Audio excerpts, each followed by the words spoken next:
السلام عليكم ورحمة الله وبركاته. بسم الله الرحمن الرحيم. الحمد لله رب العالمين والصلاة والسلام على رسول الله وعلى آله وصحبه أجمعين. يا الله باريوች ሆይ በደንብ ተረጋግታችሁ አላህን ፈርታችሁ ለማዳመጥ ሞክሩ። እኔንም አላህን ከሚፈሩት ያደርገኝ የቻልኩትን በአግባብ የአላህ ፊትን ፈልጌ ብቻና ብቻ ከሚናገሩት ሰው አላህ ያደርገኝ። ሙሐመድ አሊ ቡርሃን የተባለው ግለሰብ እኔ ሙስሊም አይደለሁም፣ እኔ ክርስቲያንም አይደለሁም፣ እኔ ነኝ፣ እኔ ለኔ ተውኝ ብሏል የመጀመሪያ ንግግሩ። ከዛ ሰዎች ሚዲያ ላይ በጣም ያስገረመኝ ብዙ ሰዎች እሱኮ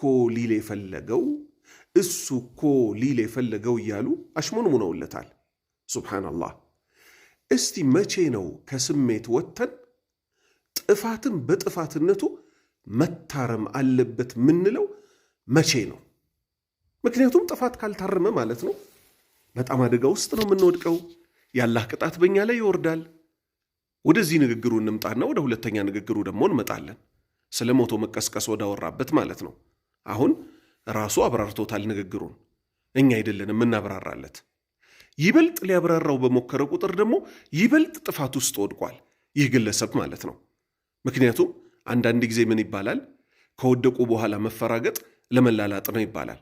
ቀላል ነበር ትዕቢት የሌለበት ሰው ቢሆን ይሄ ንግግር ከቁርአን ከሐዲት ይጋጫል ብሎ ቁርአንና ሐዲትን ጠንቅቆ የሚያውቅ ሰው ከሆነ። ስነ ጽሑፍ ማወቅና ቁርአንና ሐዲትን ማወቅ የተለያየ ነው። የስነ ጽሑፍ ሰዎች የመሰላቸውን ይናገራሉ፣ ከዛ ከባድ ክስረት ውስጥ ይወድቃሉ። እኛ ደግሞ ልንጠነቀቅ የሚገባው አላህ እንዳለው ወአንቱም ላ ተሽዑሩን፣ እናንተ ልብ ሳትሉ ስራችሁ እንዳይበላሽባችሁ ተጠንቀቁ ነው ያለው።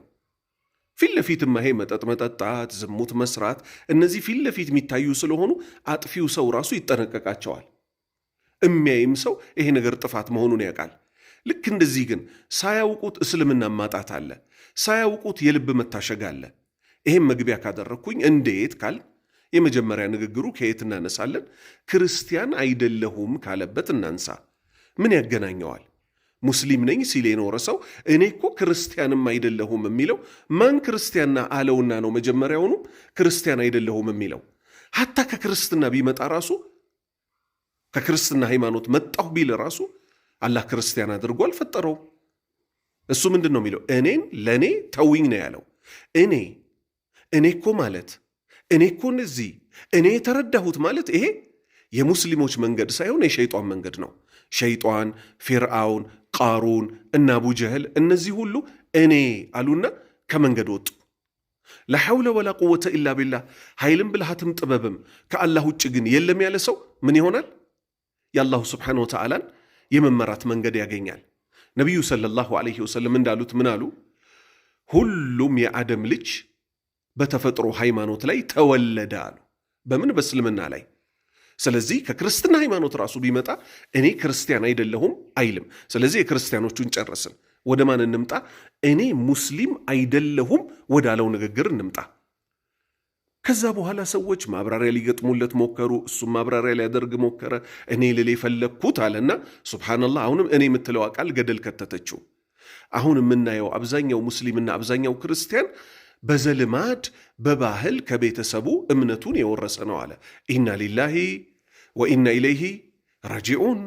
እና ታዲያ ይሄ እኮ ከሆነ ኢስላምን ተምሮ በባህል ወርሰዋል የሚባሉትን ሰዎች ማስተማር እንጂ ማለት ነው።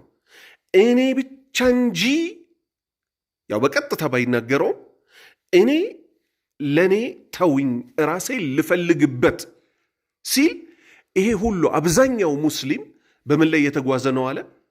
በዘልማድ እምነቱን የያዘ ስለሆነ አለ። ይሄ ምን ይባላል? ተክፊር ይባላል። በጅምላ ሰዎችን ማስከፈር። የዚህ ንግግር ባለቤቶች በዚህ ዘመን እንደነ ሰይድ ቁጡብ የተባለው የግብፅ ደራሲ አለ። ምን ያለበት?